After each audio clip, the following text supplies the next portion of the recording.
Good morning students. तो आज हम पढ़ेंगे अपनी लाइट रिफ्लेक्शन एंड रिफ्रैक्शन का सेकंड पार्ट।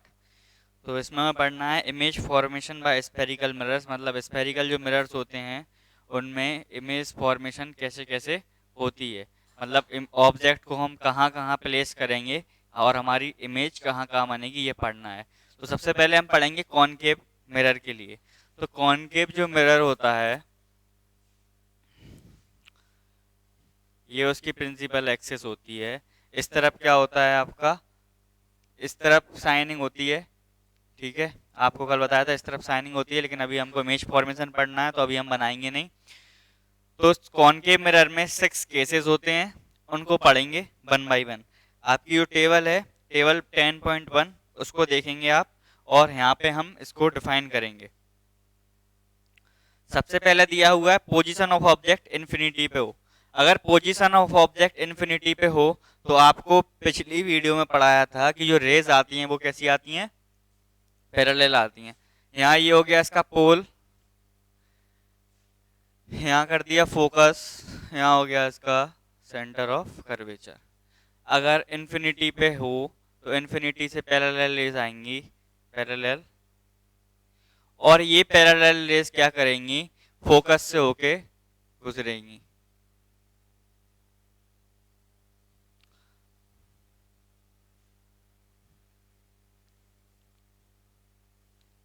तो हमें यहाँ क्या पता चला कि जब ऑब्जेक्ट इन्फिनिटी पे हो तो हमारी जो इमेज बन रही है, दोनों लाइन जहाँ इंटरसेक्ट होती हैं, जहाँ पे हमारी रिफ्लेक्टिंग लाइंस इंटरसेक्ट होती हैं, वहाँ पे क्या होता है, इमेज फॉर्मेशन होता है। तो फोकस पे इमेज बन रही है और फोकस पे जो इमेज बन रही है वो कैसी बन रही है, एक पॉइंट साइज की बन रही है। तो आप इसमें क्या लिखोगे कि पोजीशन ऑफ द ऑब्जेक्ट कहाँ है, इन्फिनिटी पे है। पोजीशन ऑफ इमेज कहाँ है, फोकस पे है। साइज कैसा हुआ, हाईली डिमिनिश्ड हुआ, मतलब बहुत छोटा हुआ, पॉइंट साइज हुआ। और नेचर कैसा हुआ इसका, रियल और इन्वर्टेड। रियल मतलब मिरर के इसी तरफ बन रही है, पीछे नहीं बन रही है। तो रियल और इन्वर्टेड मतलब होती है उल्टी इमेज।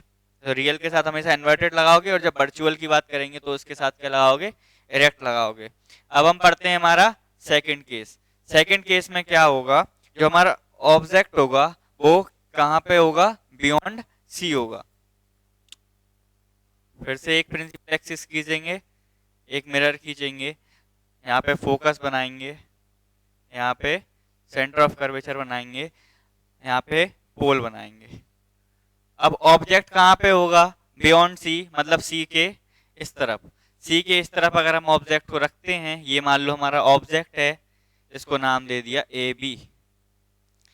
एक तो पैरेलल लाइन डालेंगे ऑब्जेक्ट से, तो पैरेलल लाइन जो आती है एक्सिस के पैरेलल, वो कहाँ से जाती है भी बताया, फोकस से होके निकलेगी। तो यहाँ से गई और यहाँ आई। और दूसरी जो लाइन डालते हैं वो डालते हैं हम सेंटर ऑफ कर्वेचर से। और जो भी लाइन हम सेंटर ऑफ कर्वेचर से मिरर पे डालते हैं वो रिफ्लेक्ट बैक होती है। ये आपको याद रखना है कि line that passes through centre of curvature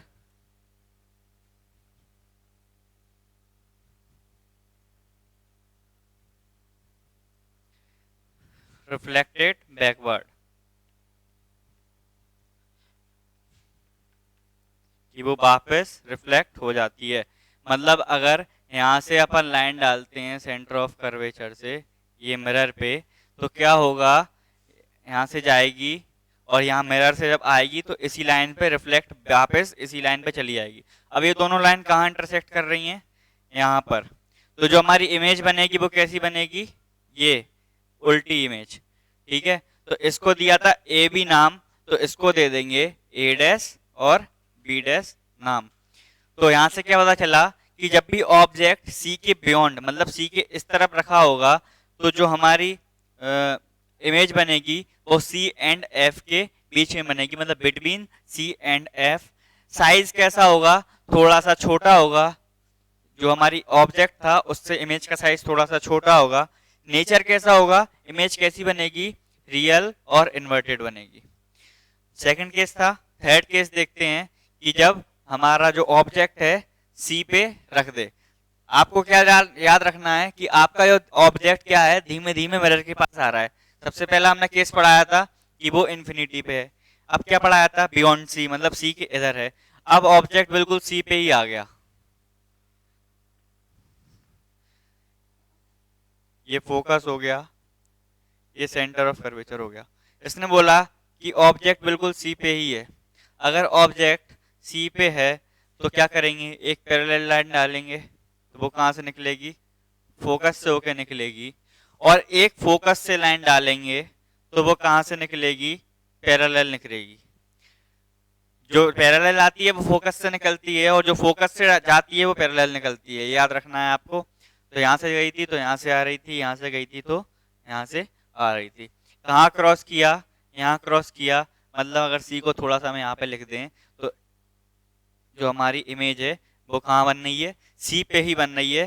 तो जब भी आपका ऑब्जेक्ट सेंटर ऑफ कर्वेचर पे रखा होगा तो इमेज भी कैसी बनेगी, सेंटर ऑफ कर्वेचर पे बनेगी। अब साइज की बात करें तो साइज सी पे अगर ऑब्जेक्ट का साइज और इमेज का साइज इक्वल होता है। और नेचर की बात करें तो इमेज कैसी बन रही है, उल्टी बन रही है, और मिरर की इस तरफ बन रही है, तो रियल और इन्वर्टेड हो गई। अब क्या होगा, पहले इन्फिनिटी पे थी, फिर सी के बाद थी, अब ऑब्जेक्ट सी पे आई। अब कहाँ आएगी ऑब्जेक्ट, सी से एफ के बीच में। तो जो हमारा फोर्थ केस है वो पढ़ते हैं कि ऑब्जेक्ट जब सी और एफ के बीच में रखा होगा तो हमारी जो इमेज है वो कहाँ बनेगी।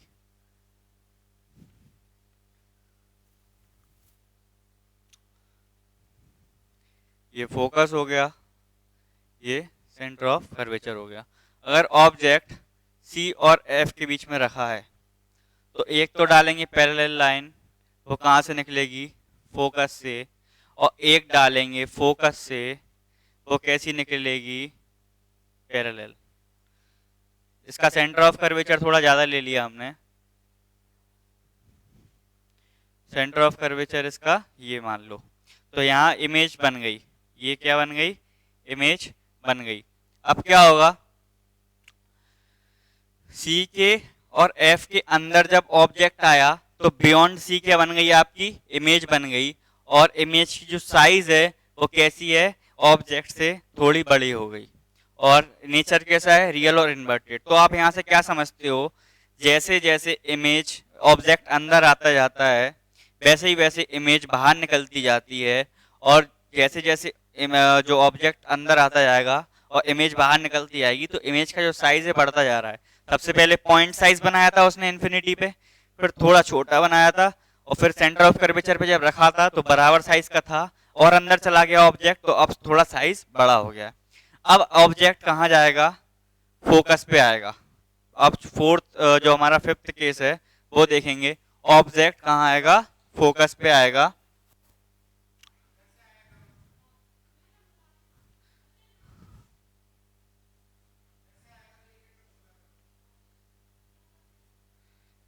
ऑब्जेक्ट कहाँ रख दिया हमने, अब रख दिया हमने ऑब्जेक्ट फोकस पे। अगर पैरेलल लाइन डालेंगे तो फोकस से होकर निकल जाएगी। और अगर पोल पे लाइन डालेंगे, मिरर पे लाइन डालेंगे, आप यहाँ पे याद दो रखो कि मिरर पे जो लाइन डाली आती है, मिरर के लिए जो एक्सिस होती है वो कैसी होती है, नॉर्मल होती है। तो जब हम मिरर पे डालेंगे तो एंगल जितना आई बनाएगा, ये मिरर पे लाइन डल रही है मिरर की नॉर्मल के साथ, और जो हमारी इंसिडेंट रे थी वो क्या बनाएगी, एंगल क्या बनाएगी, आई बनाएगी। तो उतने ही एंगल से क्या होगा, रिफ्लेक्ट होगी और एंगल आर बनाएगी। ठीक है। तो अब क्या दिख रहा है आपको, जो दो लाइन जा रही हैं वो कैसी जा रही हैं, पैरेलल जा रही हैं, कहीं इंटरसेक्ट नहीं करेंगी। और पैरेलल लाइंस कहाँ जाती हैं, इन्फिनिटी पे जाती हैं। जब से पहला केस पढ़ा था उसमें पैरेलल लाइंस आ रही थी तो हमने क्या कंसीडर किया था कि वो इन्फिनिटी से आ रही हैं। तो जो पैरेलल लाइंस जा रही हैं वो कहाँ जाएंगी, इन्फिनिटी पे जाएंगी। तो अब क्या होगा, फोकस पे ऑब्जेक्ट रखा तो इमेज क्या बन रही है, इन्फिनिटी पे। मतलब किसका उल्टा हुआ, पहले वाले केस का उल्टा हुआ कि अपन ने जब इन्फिनिटी पे ऑब्जेक्ट रखा था तो इमेज क्या बन रही थी, फोकस पे। फोकस पे ऑब्जेक्ट रख रहे हैं तो इमेज क्या बन रही है, इन्फिनिटी पे, और बहुत ज्यादा बड़ी बनेगी। इसके बाद जो हम है इसका लास्ट केस पढ़ेंगे कि ऑब्जेक्ट अब एफ और बी के पी के बीच में, पोल के बीच में आ जाएगा।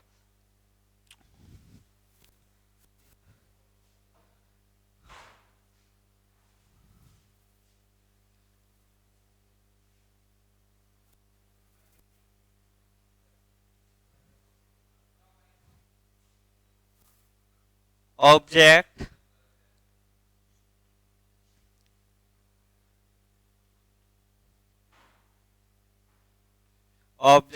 जब फोकस और पोल के बीच में रखा होगा तो सबसे पहले अगर हम एक पैरेलल लाइन डालेंगे, पैरेलल लाइन कहाँ से जाएगी, हमारी फोकस से होती हुई निकल जाएगी, और फिर हम एक सेंटर ऑफ कर्वेचर से लाइन डालेंगे, मतलब ऐसी लाइन डालेंगे जो सेंटर ऑफ कर्वेचर से होके निकल रही है। ये डाली हमने, इसके पॉइंट से ही डाली। अगर इसके पॉइंट से ऐसी लाइन डालेंगे, मतलब नॉर्मल डालेंगे, वो सेंटर ऑफ कर्वेचर से होकर निकल रही है, तो ये रिफ्लेक्ट बैक हो जाएगी, मतलब जैसी जा रही है वैसी आएगी। यहाँ ऐसी गई थी, पैरेलल गई थी, और ये फोकस से होके आ रही है। तो अगर इसको देखें हम तो ये पैरेलल नहीं है। ये लाइन कैसी है कि आगे आप कितना भी बढ़ाते जाओ तो वो और फैलती जाएंगी, मतलब कभी मिलेंगी नहीं। लेकिन आपको अपीयर क्या हो रहा, आपको क्या लग रहा कि आप अगर इनको बढ़ा देंगे तो ये जरूर मिल जाएंगी। ऐसा अपीयर होगा कि इसको आगे बढ़ाएंगे तो आगे मिल जाएंगी, मतलब जो इमेज है वो यहाँ कंसीडर कर लेते हैं। तो इसका मतलब क्या हुआ, जब हमारा ऑब्जेक्ट जो है फोकस और पोल के बीच में आ जाता है तो हमारी जो इमेज है वो बिहाइंड द मिरर, मिरर के पीछे बनती है। और जब मिरर के पीछे बनेगी तो इमेज कैसी बनेगी, वर्चुअल बनेगी। इमेज का जो नेचर है कैसा है, रियल नहीं है। रियल कब बनती है, मिरर के आगे। जो इमेज बन रही है वो कैसी बन रही है, वर्चुअल बन रही है। और इस बार इमेज कैसी बन रही है, सीधी बन रही है ऊपर। हर बार क्या बन रही थी, उल्टी बन रही थी। इस बार इमेज कैसी बन रही है, सीधी बन रही है। इसका मतलब क्या हुआ, वर्चुअल और इरेक्ट उसका नेचर हो गया। और साइज की बात करें तो जो साइज है इससे ज्यादा रहता है। तो हमने 6 केस पढ़ लिए। आपको जो 6 केस हैं उसको अच्छे से याद करना है, सारे रे डायग्राम्स बना के याद करना है। तो हमें पता क्या चला कि जो हमारा कॉनकेव मिरर होता है, जो हमारा कॉनकेव मिरर होता है, ये कैसा मिरर होता है, जो ज्यादातर 5 केस में इसने क्या किया, 5 केस में इसने रियल और इन्वर्टेड इमेज दी, लेकिन सिर्फ एक केस जी ऐसा आया जिसमें इसने वर्चुअल इमेज दे दी। तो कॉनकेव मिरर क्या करता है, हमेशा कैसी इमेज देता है, हमें रियल और इन्वर्टेड इमेज देता है। और क्या करता है, क्योंकि ये लाइट को कन्वर्ट्स करता है तो इमेज को क्या बनाता है, छोटा करता है। ज्यादातर केसेस में इसकी जो इमेज की साइज है वो छोटी है। तो ये यूज कहाँ कहाँ होता है अकॉर्डिंग, तो कॉनकेव मिरर का यूज किया जाता है टॉर्चेज में, सर्च लाइट्स में, और जो हमारी गाड़ी की हेडलाइट होती है उसमें। क्यों किया जाता है, क्योंकि ये क्या करता है, लाइट को एक जगह कन्वर्ट कर रहा है। आपको पढ़ाया था कि ये पैरेलल लाइंस आती हैं, ये क्या करता है, लाइट को एक जगह कन्वर्ट करता है, मतलब एक जगह इकट्ठा करता है। तो क्या करता है, get powerful beam of light चाहिए हमें। टॉर्च में और हेडलाइट में क्या चाहिए, एकदम एक जगह पर इकट्ठा करना होता है अपनी लाइट को, जिससे अपन को पावरफुल बीम मिले एक लाइट की। तो यहाँ पे ये यूज होता है। सेविंग मिरर्स में यूज होता है, हमारे जो सेविंग मिरर्स होते हैं दाढ़ी बनाने वाले, उनमें यूज होता है, क्योंकि ये क्या करता है, थोड़ा मैग्नीफाई करके दिखाता है। कॉनकेव मिरर जो होता है वो लार्ज इमेज दिखाता है, तो लार्ज इमेज दिखाएगा तो सेविंग मिरर में यूज होगा। हमारे जो डेंटिस्ट होते हैं वो भी यूज करते हैं, क्योंकि वो उनको जो टीथ का, जो हमारे टीथ में कुछ इलाज करते हैं उनमें क्या करते हैं, उन्हें लार्ज साइज देखना पड़ता है इमेज का, तो वो कॉनकेव मिरर का यूज करते हैं। और कॉनकेव मिरर कहाँ यूज होता है, large concave mirrors are used to concentrate sunlight to produce heat in solar furnaces. जो बड़े बड़े कॉनकेव मिरर होते हैं वो यूज किए जाते हैं कहाँ पे, जो हमारी सनलाइट रहती है उसको कंसंट्रेट करने के लिए, उसको एक ही जगह, मतलब एक ही जगह डालने के लिए, पूरा एक ही जगह कंसंट्रेट कन्वर्ट करने के लिए, क्योंकि उससे ज़्यादा हीट बने, और हीट बनेगा तो जो हमारे सोलर फर्नेसेस होते हैं उनमें वो काम आए। तो हमने यहाँ पे अपना कॉनकेव मिरर खत्म किया। अब हम बात करते हैं कॉन्वेक्स मिरर में कैसी इमेज बनती हैं।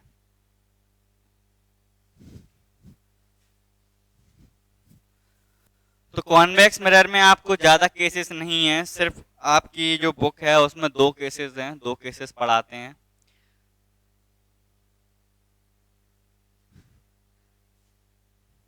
जो आपका पहला केस है वो सेम रहेगा कि जब ऑब्जेक्ट इन्फिनिटी पे हो तो इन्फिनिटी से क्या आएंगी, पैरेलल लाइंस आएंगी। इन्फिनिटी से क्या आएंगी, हमारी पैरेलल लाइंस आएंगी। ये पैरेलल लाइंस आई, अब क्या करेंगी, ये क्या करेंगी, रिफ्लेक्ट होंगी। अगर यहाँ पे हम फोकस बना दें,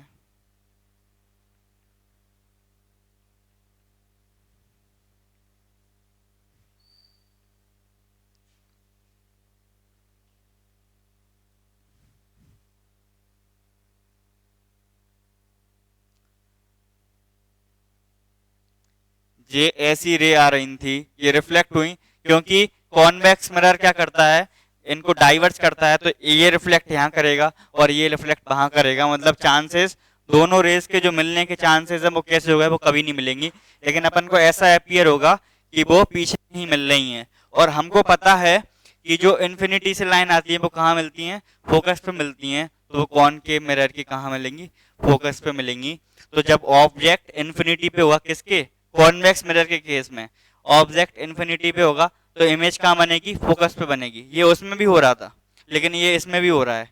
इसमें अंतर क्या है कि ये क्या करेगा, वर्चुअल इमेज और रिफ्लेक्टेड बनाएगा, क्योंकि ये बिहाइंड द मिरर बनना है। तो इमेज कहाँ बन रही है, बिहाइंड द मिरर। साइज कैसा है, पॉइंट साइज है। नेचर कैसा है, वर्चुअल और इरेक्ट है। सेकंड हम जो केस देखते हैं वो है कि जब हमारा जो ऑब्जेक्ट है इन्फिनिटी से पोल के बीच में होगा, ये पोल है, और इन्फिनिटी से मतलब पूरी एक्स, इस एक्सिस पे आप कहीं भी रख लो, जो एक्सिस है वो कहीं भी रख लो। तो इन्फिनिटी से पोल के बीच में हमको देखना है कि कैसे बनेगी इमेज। ये मान लो हमारा कॉन्वेक्स मिरर, ये हमारी प्रिंसिपल एक्सिस, ये हमारा पोल, ये हमारा फोकस, ये सेंटर ऑफ कर्वेचर। अब क्या करेंगे, ऑब्जेक्ट कहाँ रखी है, मान लो यहाँ रखी है। तो यहाँ से सबसे पहले हम एक पैरेलल लाइन डालेंगे, वो कहाँ से निकलेगी, फोकस से होकर निकलेगी। तो जब वर्चुअल होता है तो हम डॉटेड करते हैं, और जो रियल लाइन है वो ये है। मतलब ऐसी आई थी और ऐसी यहाँ से ऐसी रिफ्लेक्ट हो गई, लेकिन अपीयर कैसी हो रही है कि वो पीछे यहाँ पे जाएगी। और जो सेकंड लाइन है वो हम कहाँ डालेंगे, एक डालते हैं सेंटर ऑफ कर्वेचर से, जो कि मिरर पे वापस आती है। आपको पता है वो रिफ्लेक्ट वापस होगी। तो सेंटर ऑफ कर्वेचर पे अगर लाइन डालनी है तो यहाँ से डालनी पड़ेगी, ऐसी लाइन डालनी पड़ेगी, और यहाँ से क्या करना पड़ेगा, यहाँ से ऐसी लाइन डालनी पड़ेगी। ठीक है, ये लाइन गई और रिफ्लेक्ट बैक हो गई, क्योंकि वो सेंटर ऑफ कर्वेचर से पास हो रही थी। तो अब क्या बनेगा, दोनों लाइन इंटरसेक्ट कहाँ हुई, यहाँ पे हुई। दोनों लाइन इंटरसेक्ट कहाँ हुई, मिरर के पीछे यहाँ पे हुई, यहाँ पे इमेज बन जाएगी।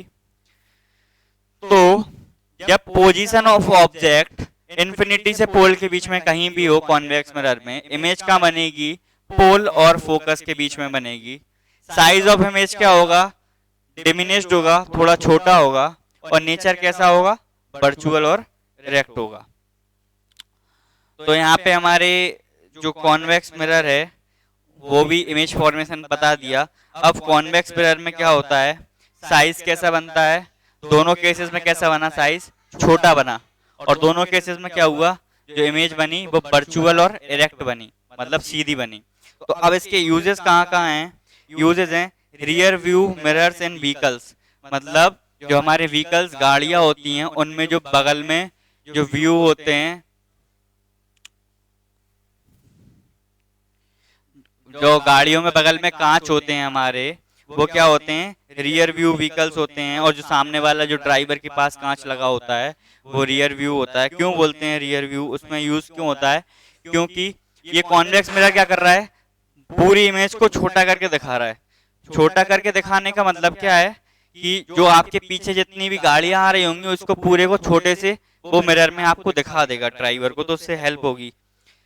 और convex mirror are preferred because they are always given erect image. और इसको इसलिए यूज करते हैं क्योंकि ये हमेशा क्या देता है, कॉन्वेक्स मिरर एक इरेक्ट इमेज देता है। तो आपने यहाँ कॉनकेव और कॉन्वेक्स मिरर पढ़ लिया, तो उनसे कैसी कैसी फॉर्मेशन होती हैं, इमेज फॉर्मेशन होती हैं, कैसे कहाँ कहाँ यूज हैं। इसके आगे हम अगली वीडियो में पढ़ेंगे। आज के लिए इतना ही। Thank you, have a nice day.